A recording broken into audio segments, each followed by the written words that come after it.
So, hello बच्चा party, welcome back to my YouTube channel set time bound goal and this word Sandeep भैया from IT Guwahati. And guys, आज की video में बात करने वाले हैं लक्ष्मी निवास Mittal institute of information technology के बारे में।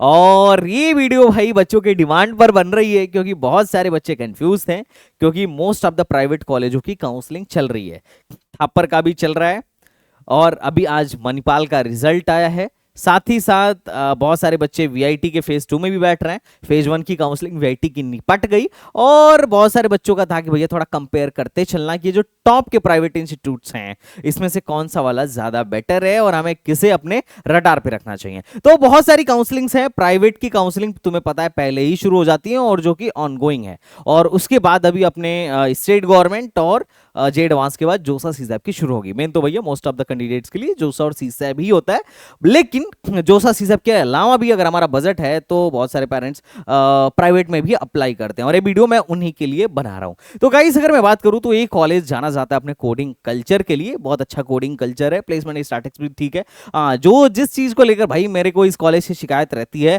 वो है फीस स्ट्रक्चर। एक नॉर्मल एक एवरेज फैमिली का बच्चा यहाँ जाके नहीं पढ़ सकता है। यहाँ पे सिर्फ ज्यादातर जो लोग हैं या तो लोन लोग अगर एवरेज फैमिलीज हैं तो लोन लेके पढ़ रहे होंगे या फिर रईस ज्यादा होंगे। एनीवेज बच्चों पार्टी शुरू करते हैं LNMIT जयपुर के बारे में। देखो, अगर राजस्थान की बात करूं तो राजस्थान में जो सबसे बेस्ट कॉलेजेस हैं वो है अपना IIT Jodhpur and bits Pilani. उसके बाद आता है अपना MNIT Jaipur and after that Jaipur का ही एक और कॉलेज है जो बच्चों के बीच में पॉपुलर है, जिनकी रैंक जेई में थोड़ी लो रह जाती है। क्योंकि भैया अगर NIT जयपुर जानी है तो बढ़िया आपकी जो रैंक होनी चाहिए एटलीस्ट 10,000 के अंदर होनी चाहिए एक ठीक ठाक ब्रांच के लिए। लेकिन यहां अगर एडमिशन लेना है तो ऐसा कोई दिक्कत नहीं है, लो रैंक पर भी एडमिशन हो जाता है। और ये भी जयपुर में थोड़ा सा अच्छा, मतलब जयपुर में एक रेपुटेटेड इंस्टीट्यूट है, प्लेसमेंट और कोडिंग कल्चर जबरदस्त है। ओके बच्चा पार्टी, तो चलो शुरू करते हैं LNMIT जयपुर। और इस वीडियो में सब कुछ बता दूंगा कि एडमिशन प्रोसेस क्या है, कट ऑफ क्या जाने वाला है, फीस क्या है और किस तरीके से स्मार्टली अपने को काउंसलिंग करानी है। और ओवरऑल इस वीडियो को देखने के बाद आपको लग जाएगा कि LNMIT आपके लिए वर्थ इट भी है या नहीं है, या फिर आपको थापर मणिपाल है या VIT जैसे ऑप्शंस देखने चाहिए। ओके बच्चा पार्टी, तो चलो शुरू करते हैं। अगर मैं लक्ष्मी निवास Mittal institute of information technology LNMIT की बात करूं तो इसको 2002 में बनाया गया था पब्लिक प्राइवेट पार्टनरशिपिंग मॉडल पे, जिसमें गवर्नमेंट ऑफ राजस्थान और लक्ष्मी एंड उषा मित्तल फाउंडेशन के सहयोग से इंस्टीट्यूट बना था। और यहां पर यूजी, पीजी और पीएचडी जैसे कोर्सेज आपको देखने को मिल जाएंगे। अगर मैं एडमिशन की बात करूं तो एडमिशन होता है भैया जेईई मेन के भी यहाँ पर कोई मैनेजमेंट कोटा, कोई डायरेक्ट एडमिशन वाला कॉन्सेप्ट नहीं है। और ये लोग फोकस्ड हैं अपने स्ट्रॉन्ग एकेडमिक कल्चर को लेकर, रिसर्च एंड स्टार्टअप, मतलब स्टार्टअप इकोसिस्टम भी यहाँ पे आपको अच्छा देखने को मिल जाएगा। और सबसे अच्छी चीज है यहाँ पर कोडिंग कल्चर अच्छा है। कैंपस की बात करूं तो देखो, कैंपस को लेके थोड़ा सा शिकायत है। वैसे कैंपस तो बहुत अच्छा है, 100 एकड़ का है, फुल्ली रेजिडेंशियल कैंपस है और ओवरऑल कैंपस काफी ग्रीन है। अच्छा इंफ्रास्ट्रक्चर, मॉडर्न इंफ्रास्ट्रक्चर आपको देखने को मिलेगा, पर समस्या ये है कि थोड़ा सा आउटर में है। बाकी सारी मॉडर्न फैसिलिटीज आपको यहां पर देखने को मिल जाएंगी। और प्राइवेट होके भी 100 एकड़ का है तो बहुत अच्छी चीज है, काफी बड़ा कैंपस है इस हिसाब से अगर देखें तो। हालांकि अब चूंकि हम लोग का कैंपस तो बहुत बड़ा बड़ा था, IIT गुवाहाटी 500-600 एकड़ में है, तो इस लेवल में तो अपन नहीं बोल सकते, पर फिर भी 100 एकड़ इज डिसेंट, क्योंकि ज्यादातर प्राइवेट कॉलेजेस जो हैं बहुत छोटे छोटे कैंपस में बने रहते हैं। अगर मैं इसके लोकेशन की बात करूं तो भैया जयपुर राजस्थान में स्थित है। जयपुर रेलवे स्टेशन से लगभग 17.5 किलोमीटर, जयपुर इंटरनेशनल एयरपोर्ट से लगभग 23 किलोमीटर और सिंधी कैंप से लगभग 16 किलोमीटर पर स्थित है। लेकिन अगर आप इसको देखोगे ना तो ये थोड़ा सा आपको आउटर में दिखेगा, मतलब आउटर में दिखेगा सिटी से। ये चीज थोड़ी सी बच्चों के लिए लिटिल बिट डिसअपॉइंटिंग हो सकती है। अगर मोड ऑफ एडमिशन की बात किया जाए तो यहाँ पर वैसे तो बहुत सारे मोड हैं, लेकिन हमारे लिए अभी क्या है, जेईई मेन। हाँ, स्कूल टॉपर्स भी यहाँ पर जाके एडमिशन लेते हैं।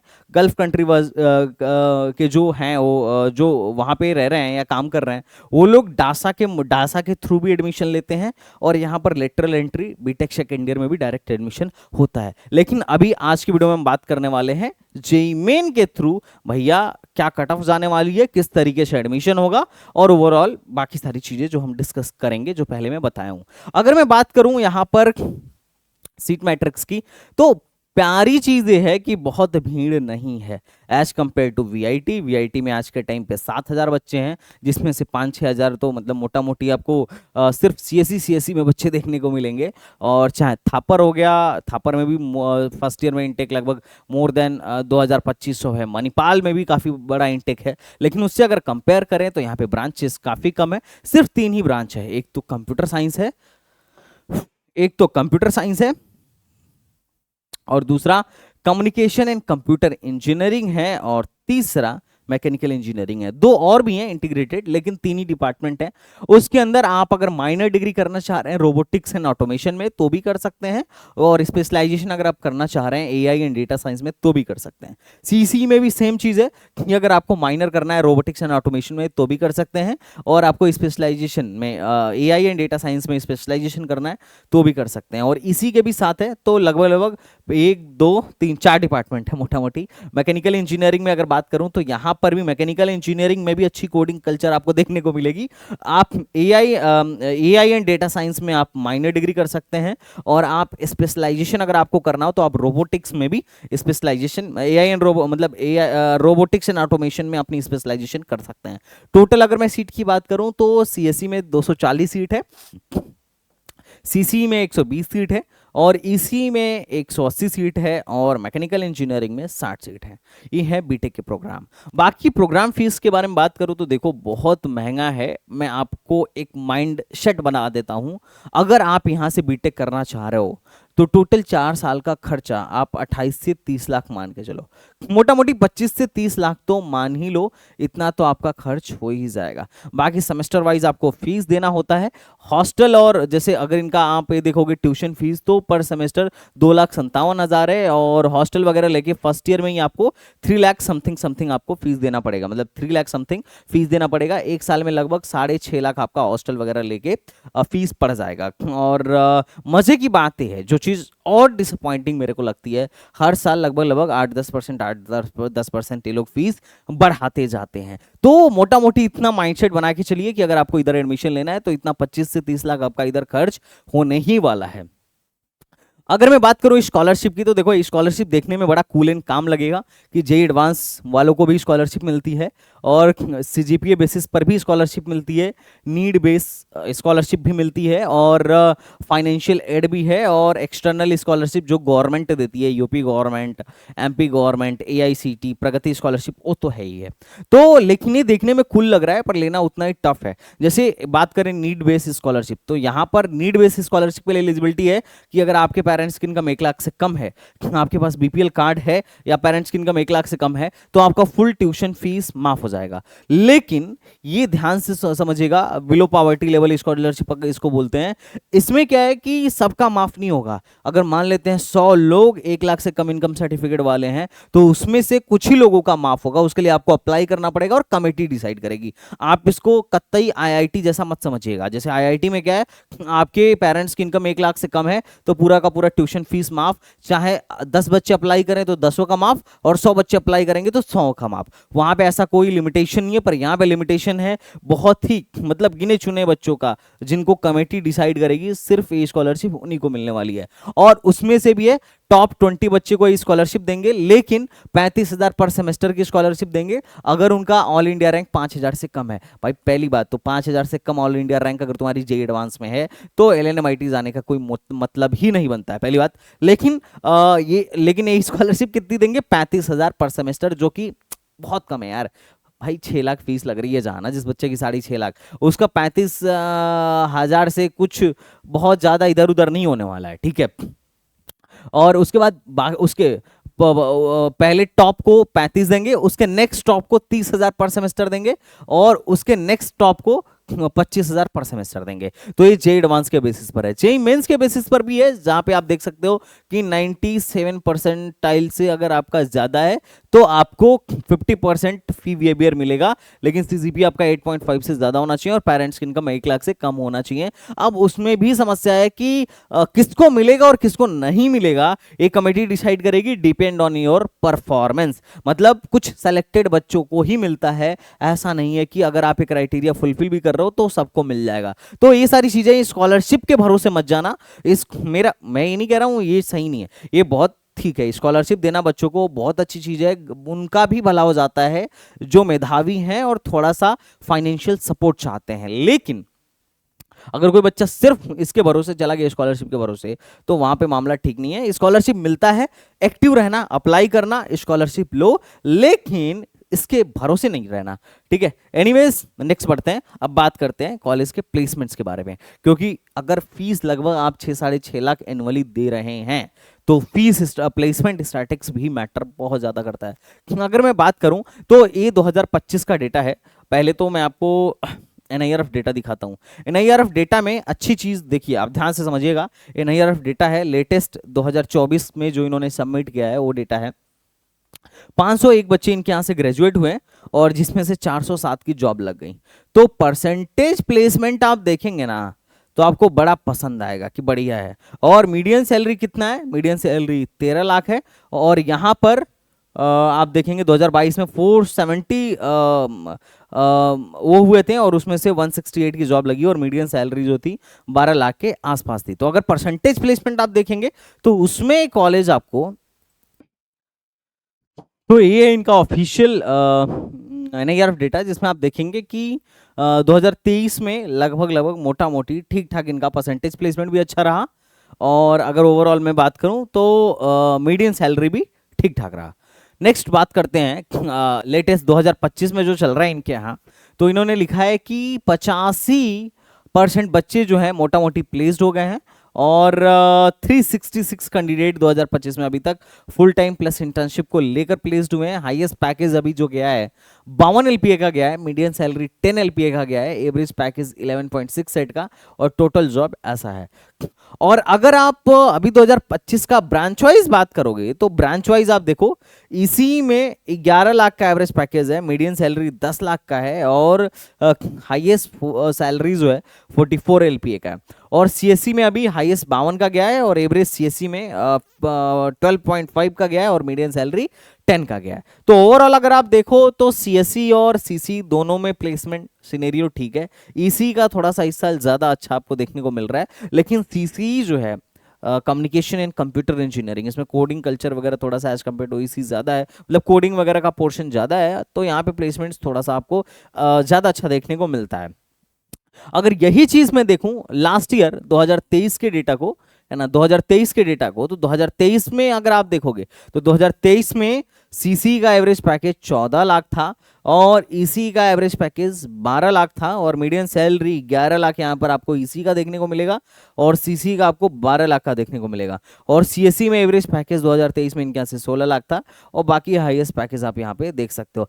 एमएमयू में प्लेसमेंट स्टैटिक्स थोड़ा सा उतना ज्यादा अच्छा नहीं है, क्योंकि आप जितना ज्यादा पैसा दे रहे हो उस हिसाब से तो उतना ज्यादा वर्थ इट नहीं है, क्योंकि आप काफी ज्यादा पैसे आप खर्च कर रहे हो। आरओआई उतनी आपकी नहीं निकल के आएगी, आरओआई मतलब रिटर्न ऑफ इन्वेस्टमेंट, क्योंकि आप यहाँ पर 25 से 30 लाख इन्वेस्ट करने वाले हो मोटा मोटी, और 30 लाख इन्वेस्ट करके आपको एवरेज सैलरी जो है लगभग इतनी दिखे तो कुछ खास फायदा नहीं है। ओवरऑल इनके यहाँ से परसेंटेज प्लेसमेंट 93% का था, हाईएस्ट पैकेज 50 लाख का था, मीडियन सैलरी लगभग आपको यहाँ पर देखने को मिल जाएगी। Total full time job plus internship मिला के टोटल इनके 413 बच्चे प्लेस्ड हुए थे 2023 में। एवरेज पैकेज इन्होंने ओवरऑल अपना इतना दिखा रखा है। बाकी आप यहां पे देख सकते हो कि कितने बच्चे कौन कौन से सेक्टर में गए हैं। ओके, तो यहां से आपको इसको आइडिया मिल जाएगा।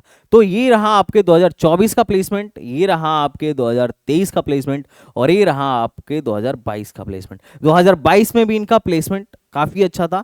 22 के बाद से, मतलब 23 के बाद से 24-25 में प्लेसमेंट इनका घटा है। आप अगर देखो तो 2022 में इनके यहाँ से हाईएस्ट पैकेज 1 करोड़ का गया था, मीडियन सैलरी 12 एलपीए और परसेंटेज प्लेसमेंट 98% का था। तो ओवरऑल आप इनका परसेंटेज प्लेसमेंट देखोगे ना तो परसेंटेज प्लेसमेंट घटा है। मतलब आगे और जो 2025 का भी डेटा है इन्होंने वेबसाइट पे क्लियरली मेंशन नहीं किया है, पर धीरे धीरे इनका परसेंटेज प्लेसमेंट पिछले सालों में घटाया, और रीजन ये था कि रिसेशन पीरियड भी है, तो हर कॉलेज का ही घटा है रिसेशन पीरियड में। बाकी आप ब्रांच वाइज एवरेज पैकेज आप यहाँ पर देख सकते हो कि ब्रांच वाइज एवरेज सैलरी क्या रही, ब्रांच वाइज मीडियन सैलरी क्या रही। ओके, अब बात करते हैं काउंसलिंग प्रोसेस के बारे में। और अगर अपन बात करें ना आरओआई के बारे में, तो देखो फीस के हिसाब से तो मतलब डिसेंट सा ही है। अगर पैसे की बहुत ज्यादा दिक्कत नहीं है तो ठीक है, no issue, not bad, good option. But हाँ, अगर पैसे की बहुत ज़्यादा दिक्कत है तो मैं बोलूँगा भाई थोड़ा बाकी जिस रैंक पर एक कॉलेज मिल रहा है बाकी ऑप्शंस को भी एक बार आप एक्सप्लोर कर लीजिएगा। बाकी तो प्लेसमेंट यहाँ पर हो ही जाता है, अगर आप अच्छे से पढ़ रहे हो, आपकी बैक वैक नहीं आ रही है, आप सीपीआई अपनी मेंटेन करके रखे हुए हो, और ओवरऑल आप एक बढ़िया कोडर हो, तो प्लेसमेंट तो मोस्ट प्रॉब्ली आपका देखने को ऐसा लगेगा, मतलब आपको ये देखने को मिलेगा कि प्लेसमेंट तो मोस्ट प्रॉब्ली हो ही जाएगा। अब बात करते हैं काउंसलिंग प्रोसेस की। तो देखो काउंसलिंग प्रोसेस की बड़ा सिंपल काउंसलिंग है कि आपको सबसे पहले क्या करना पड़ेगा, इनके फॉर्म को भरना पड़ेगा। 3 मार्च को इन्होंने फॉर्म ओपन कर दिया था और 15 मई को इनका फॉर्म का लास्ट डेट है। ये टेंटेटिव है, हो सकता है आगे भी एक्सटेंड कर दें, पर अभी तक इन्होंने कोई एक्सटेंड किया नहीं है। तो कल इनका लास्ट डेट है, जाके तुम क्या करना है, इसको फिलअप कर देना। अब यहाँ पे जो आपका एडमिशन होगा ना, प्योर जेई के बिहाफ पर होगा। आपकी जो भी जेई में रैंक आई है, आपकी जो भी जेई मेन में रैंक आई है, जेई मेन के रैंक के बिहाफ पर ही आपको यहाँ पर एडमिशन मिलने वाला है। अब सबसे पहला जो जरूरी काम करना है वो मैं आपको समझाता हूँ। अगर आप यहाँ पर इंटरेस्टेड हो तो just first of all what you have to do, आप पहले NMIT पे जाओ, और इसके लिंक में नीचे दे दूंगा, आप यहाँ पे जाके आराम से न्यू रजिस्ट्रेशन पे क्लिक करो एंड डू योर रजिस्ट्रेशन। आप रजिस्ट्रेशन वगैरह करके रजिस्ट्रेशन फॉर्म फिल कर दो। रजिस्ट्रेशन फॉर्म फिल करने का जो चार्ज आता है यहाँ पर, वो आता है आपका लगभग 2,000 रुपये। 2,000 रुपये आपका रजिस्ट्रेशन फिल करने का चार्ज है, जो कि नॉन रिफंडेबल है। अब देखो, अगर तुम किसी भी ब्रांच में एडमिशन लेना चाह रहे हो और अगर आपकी 90 परसेंटाइल से लेस है, तो खैर कोई ज़्यादा फायदा नहीं होगा फॉर्म भरने का। ठीक है, अगर 90% टाइल से ज़्यादा है और आप मैकेनिकल तक में भी इंटरेस्टेड हो तो आप फॉर्म भरो। और अगर आपकी 96 परसेंटाइल से ज़्यादा है या 95 परसेंटाइल से भी ज़्यादा है, आप सीसी, ईसी और सीएससी में इंटरेस्टेड हो, तो आप आराम से फॉर्म भरो, चांस है कि आपको मिल जाए। अब सबसे पहले आपको रजिस्ट्रेशन कर देना है। रजिस्ट्रेशन करने के बाद क्या करना है मैं आपको समझाता हूँ। रजिस्ट्रेशन, अच्छा एक चीज़ मैं एलिजिबिलिटी क्राइटेरिया आपको नहीं बताया पहले, यहाँ पर वही बच्चा एलिजिबल है जिसका मिनिमम 60% एग्रेडिगेट मार्क्स बन रहा हो पीसीएम में। ध्यान रखिएगा, अगर आपके 60% से कम है तो फिर आप यहां पर एलिजिबल नहीं हो। तो सबसे पहले आपको क्या करना है, 2,000 रुपए का रजिस्ट्रेशन करना है।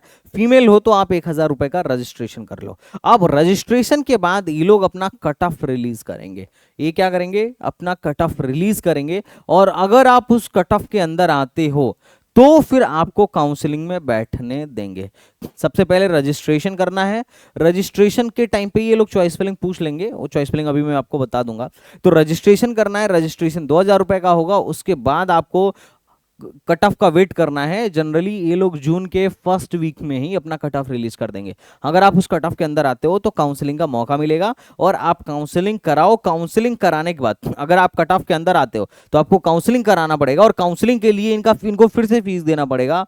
वो फीस होता है 25,000 रुपए। तो 25,000 रुपए की काउंसलिंग होती है। अगर आप काउंसलिंग से कभी बाहर होना चाह रहे हो या रिफंड लेना चाह रहे हो तो 25,000 आपका जो है रिफंडेबल है। ये समझिए, 25,000 आपका रिफंडेबल है, तो इसका ज्यादा टेंशन लेने की जरूरत नहीं पड़ेगी आपको। अगर और ये काउंसलिंग के लिए जो आप 25,000 दोगे ना, ये आपके फीस में ऐड हो जाएगा।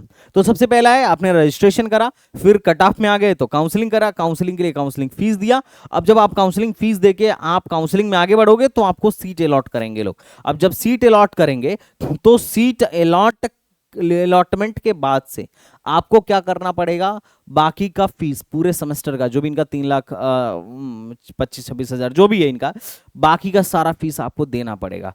ये जो 25,000 है आपके फीस में एडजस्ट हो जाएगा। और अगर मान लो ऐसा हुआ कि काउंसलिंग में आपने एक एलएनएमआईटी की सीट बुक कर ली और बाद में आपको लगा कि जेई मेन से अच्छा कॉलेज मिल रहा है या कोई और कॉलेज आपको ज़्यादा पसंद आ रहा है, तो आप यहाँ से रिफंड भी ले सकते हो। जो भी अपना टाइम देंगे उस टाइम पीरियड के अंदर आप रिफंड के लिए अप्लाई करो, विड्रॉल कर लो सीट, आपकी सीट कैंसिल हो जाएगी और आपको पैसे ये लोग वापस कर देंगे। जनरली ये लोग बोलते हैं कि मतलब 15-20 दिन में पैसे आपके वापस आ जाते हैं, बट आप ये समझ लेना कि आपका पैसा जो भी आप यहाँ पर दोगे उतने दिन के लिए विथ होल्ड रहेगा। अब काउंसलिंग का कट ऑफ क्या जाएगा, थोड़ा सा उसके बारे में मैं आपको डिस्कस करता हूं। अगर मैं कट ऑफ की बात करूं और आप कंप्यूटर साइंस चाहते हो तो अप्रोक्सीमेटली अगर आपके 97 से 98 परसेंटाइल हैं तो आराम से यहां पर कंप्यूटर साइंस मिलने की पॉसिबिलिटी है, पहला। और अगर आप थोड़ा सा ब्रांच से कंप्रोमाइज कर रहे हो, कंप्यूटर एंड कम्युनिकेशन इंजीनियरिंग चाह रहे हो, तो अगर आपकी 96 से 97 परसेंटाइल है तो आराम से आपको यहां पर मिल जाएगा। और अगर आप इसी में भी इंटरेस्टेड हो तो 95 से लेके 96 परसेंटाइल तक में इसी आराम से मिल जाएगा। और अगर आप मैकेनिकल में भी इंटरेस्टेड हो, मैकेनिकल तक जा सकते हो, तो 93 से 94 में आपका काम बन जाएगा। लेकिन अभी ऐसा है कि इन लोगों की ना जो कट ऑफ्स हैं पिछले सालों से, पिछले 2-3 सालों से अगर मैं तुलना करूं, जब से लोग थोड़े समझदार हुए हैं और लोगों को थोड़ा सा और भी ऑप्शन दिखने लगा है, तब से मैंने जो चीज़ महसूस की है कि एलएनएमआईटी की कट ऑफ थोड़ी सी डिक्रीज हो रही है ना। तो ऐसा है, लास्ट ईयर इनके स्पॉट राउंड की भी फॉर्म अलग से आए थे और स्पॉट राउंड में भी सीटें काफ़ी ज़्यादा वैकेंट थी। तो अगर कोई मैकेनिकल चाह रहा है और आप उसके 90 परसेंटाइल 91 परसेंटाइल भी हैं तो अप्लाई कर सकते हो, तुमको मिल जाएगा। और ये थोड़ा और भी कम हो सकता है, डिपेंड कि इनकी सीटें भर रही हैं कि नहीं भर रही हैं, क्योंकि मतलब वही है यार, देखो प्राइवेट में अगर प्राइवेट कॉलेज के ऑप्शन आज के टाइम में बच्चे के पास बहुत सारा है तो सीटें थोड़ी सी वैकेंट रह जाती हैं। तो आपके काउंसलिंग पे डिपेंड करेगा। और अगर आपको नहीं समझ में आ रहा है तो आप हमारा काउंसलिंग प्रोग्राम ज्वाइन करो, we will do full research के साथ। संदीप भैया आपके बैठे हुए हैं, ठीक है। तो ये सिनेरियो है। अब देखो होता क्या है, थोड़ा काउंसलिंग के बारे में और समझ लो कि जैसे ऐसा है कि आपने काउंसलिंग के लिए 25,000 जमा कर दिया और राउंड 1 में आपको कोई सीट मिल गई, तो राउंड 1 में आपको जो भी सीट मिल रही है आपको बाकी का पैसा जमा कराना है और उस सीट को बुक करना है। अगर आप नहीं जमा कराओगे तो फिर ये लोग आपको आपकी वो सीट कैंसिल कर देंगे और आपको काउंसलिंग से बाहर कर देंगे। अगर आप पैसा जमा कराओगे तो आप नेक्स्ट राउंड में भी जा सकते हो सीट अपग्रेडेशन के लिए। मतलब अगर आप समझो फ्लोट कर रहे हो तो आप जैसे मान लो पहले राउंड में आपको सीसी मिल गया तो आप पैसा जमा करा के नेक्स्ट राउंड में जा सकते हो और नेक्स्ट राउंड में पॉसिबिलिटी होती है कि आपको क्या मिल जाए, कंप्यूटर मिल जाए। तो ये होता है। और अगर पहले राउंड में ही कंप्यूटर मिल गया तो फिर नेक्स्ट राउंड में जाने का कोई मतलब नहीं है ना। इसमें ऑप्शन नहीं आएगा कि आप रिजेक्ट कर दो और अगले राउंड में चले जाओ, आपको एक्सेप्ट करके ही अगले राउंड में जाना पड़ेगा। तो ये कुछ इनके रूल एंड रेगुलेशन है जो आपको समझना पड़ेगा and you have to do the counselling according to that. बाकी अगर मैं प्रोज की बात करूं तो प्रोज यही है कि आपको एकेडमिक मतलब यहाँ पे फैकल्टीज जो है ऑलमोस्ट काफ़ी अच्छी देखने को मिल जाएंगी। आईआईटी से पास आउट मतलब आईआईटी की पीएचडी की हुई फैकल्टीज देखने को मिल जाएंगी। और कॉम्पिटिटिव मतलब प्रोग्रामिंग वगैरह का अच्छा यहाँ पर माहौल है, अच्छा कोडिंग कल्चर है और इन्होंने काफ़ी सारे टाइप्स कर रखा है और हॉस्टल्स वगैरह भी आपको ठीक ठाक देखने को मिल जाएगा और प्लेसमेंट भी डिसेंट सा है। टॉप नॉच कंपनीज आपको यहाँ पर देखने को मिलेंगी। और एक अच्छी चीज़ है, यहाँ ना तो कोई मैनेजमेंट कोटा है और ना ही कोई कैटेगरी है। अब चूंकि कैटेगरी वगैरह का कोई रिजर्वेशन नहीं है तो इस वजह से जितने भी बच्चे जाते हैं मतलब प्योरली एक ही रैंक बैंड के जाते हैं। जैसे सीएससी में अगर कोई है तो मान के चलो 97 परसेंटाइल से ज़्यादा का ही है। बाकी कॉलेजों में जनरली जहाँ रिजर्वेशन है वहाँ पे ऐसा देखने को मिलता है कि हर लेवल के बच्चे होते हैं। जैसे कि कोई जनरल कैंडिडेट से है बहुत हाई रैंक लेके आया है, उसी क्लास में कोई एसटी कैंडिडेट है बहुत लो रैंक लेके आया है पर साथ बैठ रहे हैं, तो वो वाली चीज़ यहाँ पर आपको देखने को नहीं मिलेगी। क्योंकि देखो ये मत बोल देना कि भैया आपको कैटेगरी सिस्टम से क्या दिक्कत है। नहीं नहीं, मेरे को रिजर्वेशन से कोई दिक्कत नहीं और रिजर्वेशन होना चाहिए क्योंकि सबकी स्थिति एक जैसी नहीं है। लेकिन मैं एक बात बता रहा हूं कि यहाँ पे ये भी बच्चों को थोड़ा सा एक प्रोज लगता है। और कॉन्स की बात करूं तो यार देखो, पहले तो फीस बहुत ज़्यादा है, थोड़ा सा आउटसाइड में है, अभी जेंडर रेशियो भी थोड़ा सा कम ही है, रिमोट लोकेशन में स्थित कॉलेज है और फीस ये लोग क्या करते हैं हर साल बढ़ाते हैं, वो भी एक इनका कॉन्स है ना। बाकी सब तो ठीक है यार, कोई दिक्कत नहीं है। ओके, और अगर आपको काउंसलिंग से रिलेटेड कोई दिक्कत हो तो you can call us and बाकी आप बताओ कि अगर कोई चीज़ मिस हो गई हो तो बताओ। नेक्स्ट किस कॉलेज पर आप एक डिटेल वीडियो चाहते हो कमेंट बॉक्स में बताइएगा। चलिए फिर मिलते हैं नेक्स्ट वीडियो में, तब तक के लिए बाय बाय, टाटा एंड जय Hind. Thank you so much.